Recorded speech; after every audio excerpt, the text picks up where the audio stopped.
Salam Hyper Grace dalam Yesus Kristus, Bapa kekal kita. Ya, info biblikal pagi hari ini menjelang siang ya, tentang Yesus Kristus, Juru Selamat kita. Ya, Yesus pantas disebut Juru Selamat. Ini bukan sekedar teori teologi, tetapi ini adalah fakta biblikal yang dipaparkan dalam Alkitab. Ketika malaikat Tuhan datang memberitahukan kabar sukacita kepada para gembala yang sedang berjaga-jaga di tengah malam gelap gulita, malaikat berkata bahwa aku membawa kabar sukacita bagi kamu. Hari ini telah lahir bagi kita Yesus Kristus Tuhan di kota Daud. Ya. Perhatikan baik-baik. Hari ini telah lahir bagi kamu Yesus Kristus Tuhan di kota Daud. Dialah juru selamat. Ya.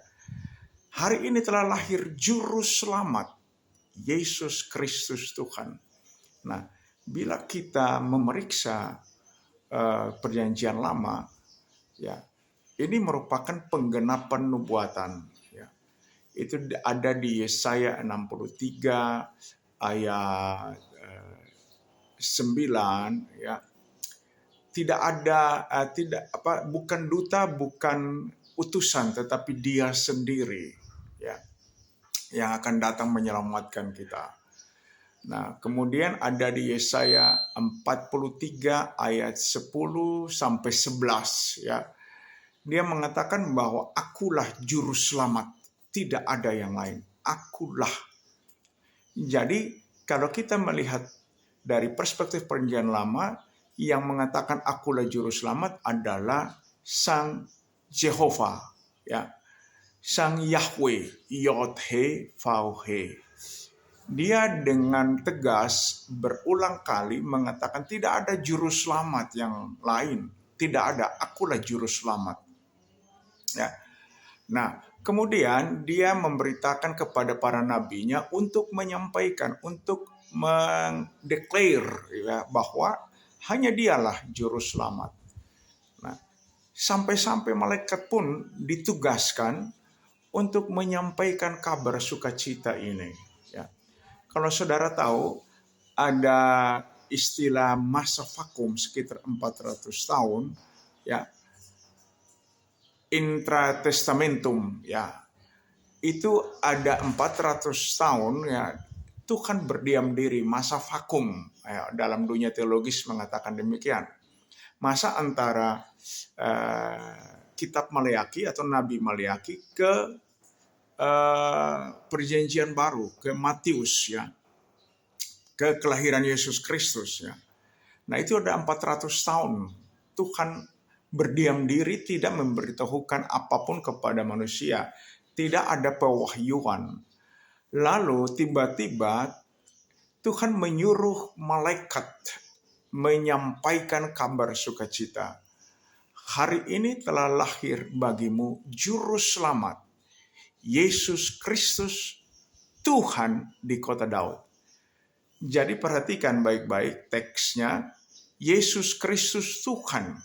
Nah, Tuhan dalam bahasa Yunaninya adalah Kyrios. Kyrios itu sinonim dengan Adonai. Adonai adalah sebutan pengganti bagi Yod-He, Vav-He, ya, yang tetragrammaton ini, YHWH.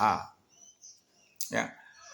Jadi dengan lahirnya Yesus Kristus, maka digenapilah seluruh nubuatan yang ada dalam perjanjian lama tentang Yesus Kristus. Makanya Yesus mengatakan, semua yang tertulis tentang aku dalam Taurat Musa, kitab Taurat, dalam kitab para nabi, dan kitab Mazmur, Ya, tentang aku, kata Yesus, sudah digenapi, atau ketika dia berkata akan digenapi. Ya, nah, jadi dia datang untuk apa?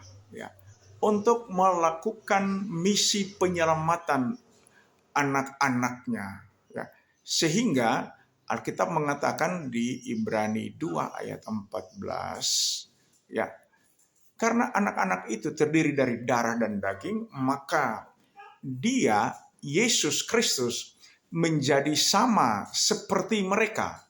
Ingat, sama seperti mereka. Dia mengambil bagian dalam darah dan daging. Dia dijadikan dosa dalam inkarnasinya atau dalam kenosisnya. Itu yang lebih tepat ya. Dalam kenosis ya, dia berbentuk seperti kita, sama seperti ya.